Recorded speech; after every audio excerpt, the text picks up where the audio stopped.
Topic का नाम है डेटा वैल्यू। बहुत ही अच्छा टॉपिक है डेटा। उसमें कुछ ऑप्शंस तो पढ़े हुए भी हैं हमारे, और कुछ ऑप्शंस उसमें जो नए हैं उन नए ऑप्शंस को जानेंगे कि उन ऑप्शंस का यूज क्या है, कैसे उनका हम यूज करें, क्यों करें हम उनका यूज, और किस ऑप्शन का यूज करने से क्या होगा, इन सबको आज डिटेल से हम जानने वाले हैं एक्सेल के इस टॉपिक में, डेटा ग्रुप में, डेटा मेन्यू में। जहां टॉपिक स्टार्ट करता हूं,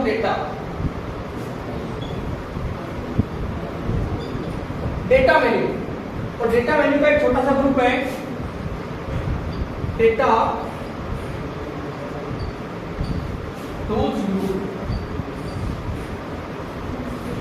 डेटा मेन्यू का डेटा टूल्स ग्रुप है, और इस ग्रुप में जो पहला ऑप्शन है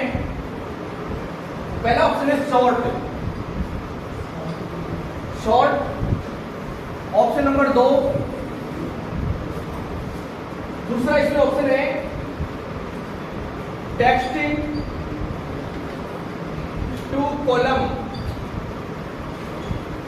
text to column. Option number 3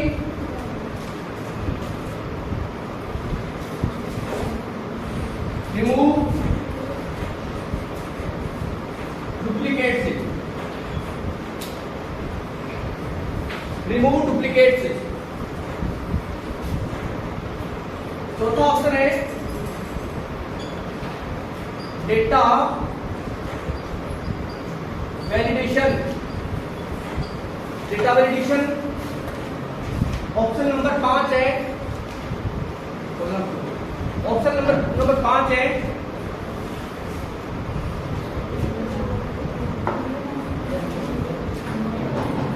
पांचवा जो ऑप्शन है उसका नाम है इसमें capture date.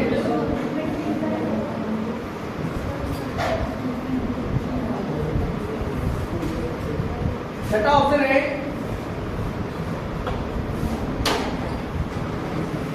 What if analysis.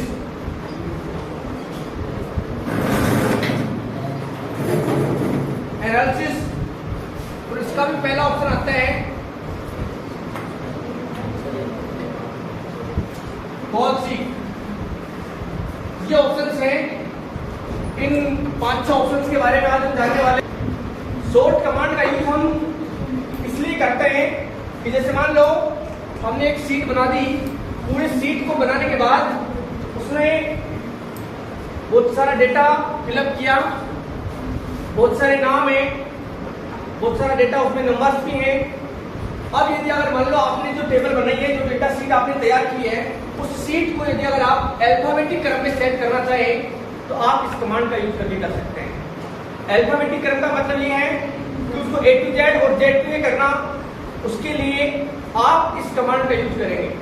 आप जैसे ये कमांड अप्लाई करेंगे, इस कमांड को अप्लाई करने के बाद इसमें जो डेटा लिखा हुआ है वो एकदम से सॉर्ट हो जाएगा। सॉर्ट का मतलब ये कि उसमें ए से शुरू होने वाले नाम पहले आएंगे, फिर बी के नाम आएंगे, फिर सी के नाम आएंगे, फिर डी के नाम आएंगे, इस प्रकार से उसमें नाम आएगा। और अगर आपने उसको उल्टे क्रम में किया, डिसेंडिंग ऑर्डर में, तो वो उल्टा हो जाएगा। मतलब ये कि जेड से शुरू होने वाले नाम पहले और ए से शुरू होने वाले नाम बाद में स्टार्ट होंगे। इस प्रकार से ये क्लियर है ऑप्शन 1। अगला जो ऑप्शन है सॉर्ट आपका कंप्लीट हो गया।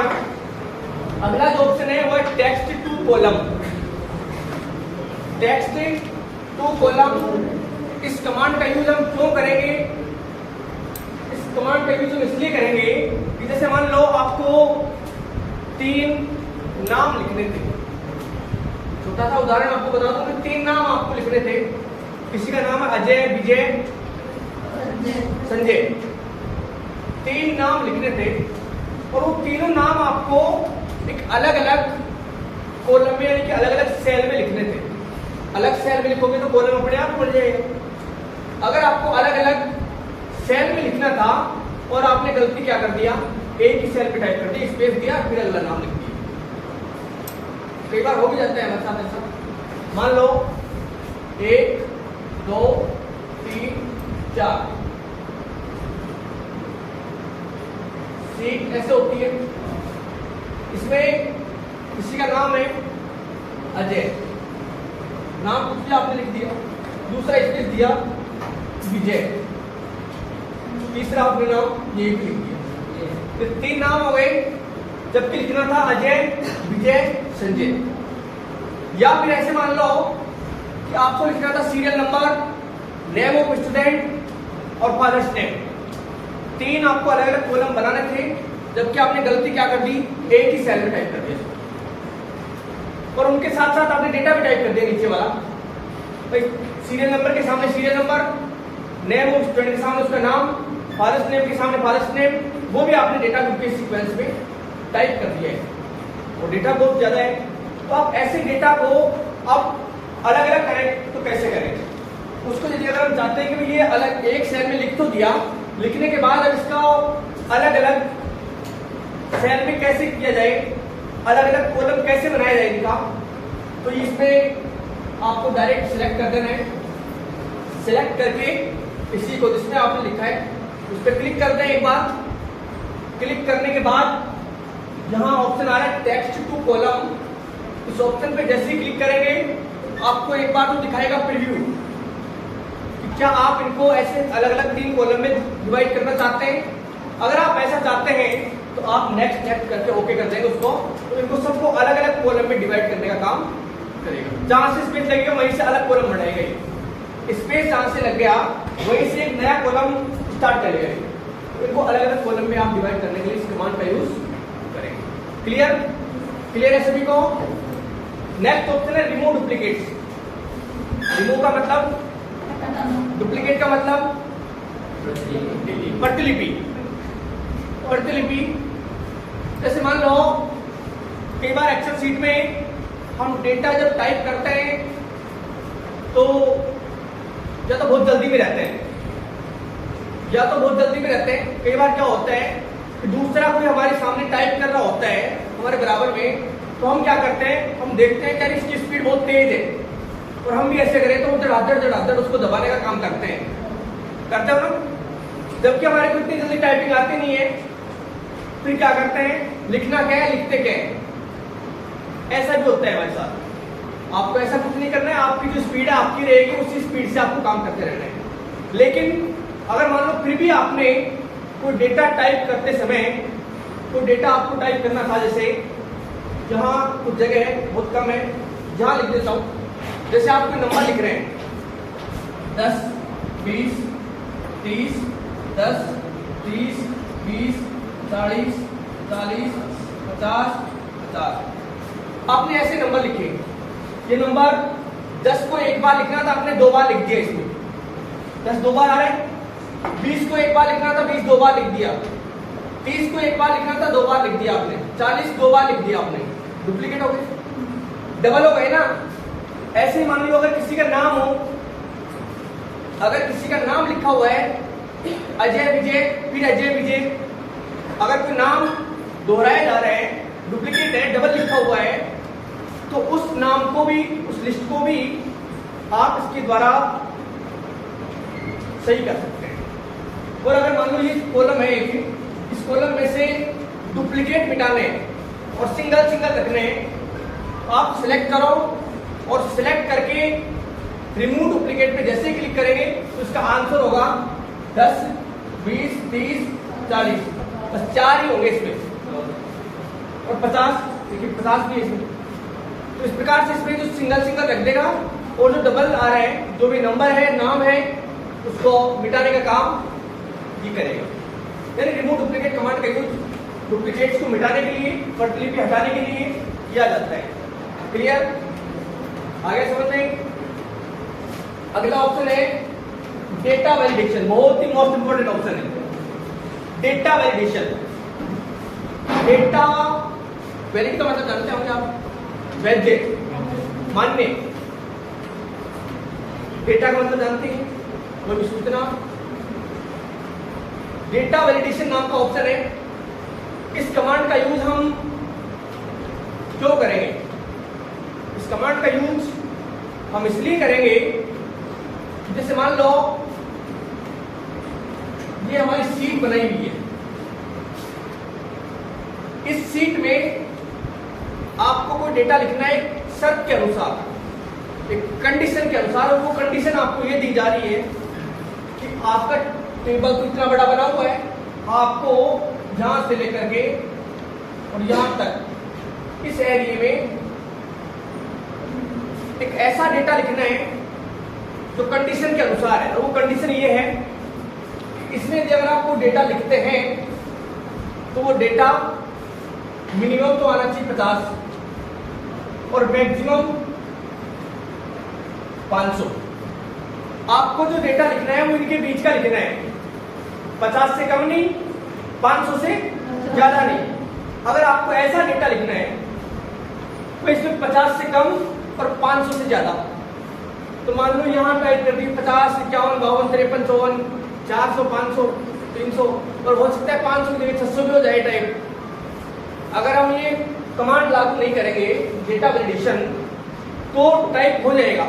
अगर हो भी जाता है आपसे तो उसको कैसे जाने कहां हमने गलत लिख दिया है, इस कंडीशन के अनुसार नहीं लिखा है। और अगर आप लिखना चाह रहे हैं, आप ही चाहते हैं कि हम लिख ही नहीं पाए, या किसी दूसरे को आप दे रहे हैं इस कंडीशन के अनुसार डेटा लिखने के लिए, और आप भी चाहते हैं कि जो भी डेटा लिखा जाए वो डेटा एक कंडीशन के अनुसार होना चाहिए, और वो कंडीशन ये है कि डेटा 50 से 500 के बीच में, 50 से 500 के बीच में डेटा आपको लिखना है। क्या कर रहा था कि डेटा वैलिडेशन होता है, और इसमें मान लो आप किसी को या तो ट्यूशन दे रहे हैं या फिर आपको कोई ट्यूशन दे रहे हैं, और वो ट्यूशन 50 से 500 के बीच का ट्यूशन आपको ये दे दिया कि अगर आप इस पे डेटा लिखो, टाइप करो, तो डेटा ऐसा लिखो कि वो कम से कम 50 और ज्यादा से ज्यादा 500, 50 से कम नहीं लिखे, 500 से ज्यादा नहीं लिखे। आप एक काम करो, किसी को दे रहे हो तो आप इसमें कंडीशन अप्लाई कर दो। डेटा वैलिडेशन पे जाकर के एक कंडीशन लगती है, उस कंडीशन को आप इसमें अप्लाई कर दो कि मिनिमम नंबर 50, मैक्सिमम नंबर 500। अगर आप ऐसी कंडीशन अप्लाई कर देंगे तो आप इस पे जो डेटा लिखेंगे 50 से 500 के बीच का ही लिख सकते हैं। अदरवाइज यदि अगर आप कोशिश भी करते हैं लिखने की, कोई यदि 49 लिख करके देखें, 49 अगर आप लिखते हैं तो कंप्यूटर लिखने नहीं देगा आपको। The value you enter is not valid. आपने जो वैल्यू एंटर करी है वो वैल्यू गलत है। फिर आप दोबारा लिखेंगे 501 लिख दे देंगे, the value you entered is not valid. आपने जो वैल्यू एंटर करी है वो फिर गलत है। बार बार आपको एरर देगा, और आप जैसे कैंसिल करोगे तो हट जाएगा, आपको लिखा ही नहीं जाएगा, आपको अंदर जाने नहीं देगा उसमें। फिर 500 लिख दो, देखिए आराम से लिख देगा। तो यदि 50 से 500 की या और कोई नंबर आप लेना चाहते हैं तो आप इस कंडीशन के अनुसार आप फिक्स कर सकते हैं। एक एरिया फिक्स कर दो, तो इस एरिया में मुझे ये एक कंडीशन लगानी है 50 से 500 की, 10 से 100 की, 20 से 200 की। आप इस कंडीशन के अनुसार अगर वो डेटा लिखेंगे इसमें तो वो डेटा उसी के अकॉर्डिंग टाइप होगा, अदरवाइज कोई भी डेटा इसमें आप एंटर नहीं कर सकते। क्लियर? दूसरी बात इसमें ये भी है कि मान लो हमने पहले टाइप कर दिया, या फिर आपको पहले टेबल दी जाती है, भरी हुई टेबल, फुलफिल है एक टेबल, उसमें डेटा 50 से कम भी है, 500 से ज्यादा भी है, और फिर आपको कोई क्वेश्चन दिया जाता है कि आप इसमें ये पता करो कि 50 से कम नंबर कौन सा लिखा हुआ है और 500 से ज्यादा नंबर कौन सा लिखा हुआ है। अब लिखने के बाद यदि अगर बहुत बड़ा टेबल हो तो उसमें आप फाइंड कैसे करेंगे?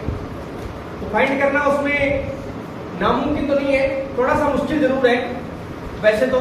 आप मैनुअली यदि अगर उसको फाइंड करेंगे तो, और यदि ऑप्शन से भी अगर आप उसको फाइंड करेंगे तो बहुत ही कम समय में उसको फाइंड कर सकते हैं। कैसे?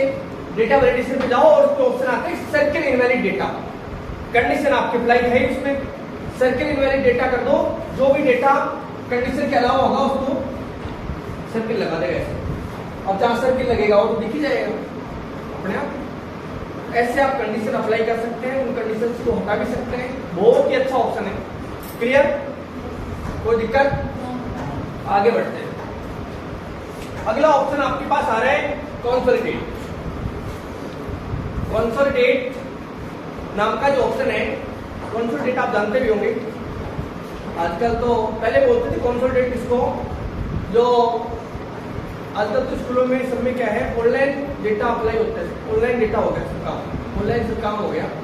पहले इतना ऑनलाइन था नहीं, पहले क्या है इतनी बड़ी शीट आती थी ग्रीन कलर की, देखा होगा आपने, उसमें नंबर लिखते थे, प्रथम टेस्ट, तृतीय टेस्ट, द्वितीय टेस्ट और अर्धवार्षिक के, और फिर उसमें जो एनुअल वार्षिक एग्जाम, उन सब के नंबर दिए होते थे, फिर लास्ट में उनका रिजल्ट निकलता था, देखा होगा आपने। तो वो कंसोलिडेट शीट बोली जाती थी, उसको हम जानते थे कंसोलिडेट के नाम से। तो ठीक वैसे ही ये भी ऑप्शन काम करता है एक्सेल में। अगर मान लो आपके पास अलग अलग कॉलम में कोई डेटा लिखा हुआ है, एक कॉलम में ये लिखा हुआ है, दूसरे कॉलम में ऐसा ही दूसरा लिखा हुआ है, आप इनको गुणा करना चाहते हैं, आप इन दोनों से कॉलम्स में अलग अलग जो डेटा लिखा हुआ है उनको आप यदि गुणा करना चाहते हैं और फॉर्मूला नहीं आता है आपको, गुणा करना चाहते हैं लेकिन फॉर्मूला नहीं आता है आपको, तो फॉर्मूला कैसे निकालें, उनका जो प्रोडक्ट है गुणा कैसे करें उसको, उसमें प्रोडक्ट का फॉर्मूला लगता है और वो प्रोडक्ट का फॉर्मूला आपको आता नहीं है, तो आप एक काम करो, कंसोलिडेट पे क्लिक करके आप अलग जान सकते हैं। सम करना है, जोड़ना है, तो आप इसी से कंसोलिडेट करके जान सकते हैं। मोड करना है, एवरेज करना है, मिनिमम करना है, मैक्सिमम करना है, काउंट करना है, कोई भी फॉर्मूला हो तो आप इसके द्वारा बिना फॉर्मूला लिखे अप्लाई कर सकते हैं। ये आपका कंसोलिडेट हो जाएगा, तो इसका प्रैक्टिकली हम आगे देखेंगे। अगला ऑप्शन है व्हाट इफ एनालिसिस, और इसमें पहला ऑप्शन आता है गोल सीक। ऑप्शन तो और भी आते हैं, जिसमें मोस्ट ऑप्शन जो था वो मैंने लिखा है इसमें गोल सीक। गोल सीक ऑप्शन का यूज, कमांड का यूज हम इसलिए करेंगे, जैसे मान लो हमने कोई ईएमआई कैलकुलेट कर दिया है, किस्त निकाल दी है, आपको निकालना आता भी होगा, कई बार निकाली है हमने। अगर आपने कोई किस्त निकाल दी, किस्त आ रही 16,470 रुपए की, किस्त कितनी आ रही है 16,470। आप भी चाहते हैं कि मुझे तो राउंड फिगर में देना है, 16,470 वगैरह को इससे कोई मतलब नहीं है, मेरे को तो 15,000 देनी है। अब जो किस्तें बनती हैं इनका एक रूल ये भी होता है, इनका जो डाउन पेमेंट वगैरह जो देते हैं, एडवांस पेमेंट हमने जो दिया उसका, वो एडवांस पेमेंट उसी के अकॉर्डिंग लगता है। अगर जहां से डाउन पेमेंट किस्त कम हो रही है तो वहां से डाउन पेमेंट को आप बढ़ा दो, 5,000 10,000 जो बढ़ेगा वो आप उसको बढ़ा दो, और उसको बढ़ाने के बाद आपकी किस्त 15,000 हो जाएगी। ये तो हो गया मैनुअल। अगर आप ऑप्शन के माध्यम से चाहते हैं, आप गोल सीक पे क्लिक कर दो, ऑटोमेटिक 15,000 कर देगा, जिसको बढ़ाना है घटाना है वो अपने आप ऑप्शन करेगा काम। तो डायरेक्ट आप, यानी इस कमांड का जो यूज है, पहले से कोई वैल्यू डिसाइड की हुई होती है हमारी, में हम ये वैल्यू चाहते हैं, उस वैल्यू को परिणाम के रूप में अगर हम देखना चाहते हैं तो हम इस गोल सीक कमांड का यूज करेंगे। ये आज आपका टॉपिक एक्सेल में जो डेटा मेन्यू है, डेटा टूल्स ग्रुप था, ये कंप्लीट है। आपको सबको समझ में आ ही गया होगा। आज के लिए दैट्स ऑल, धन्यवाद।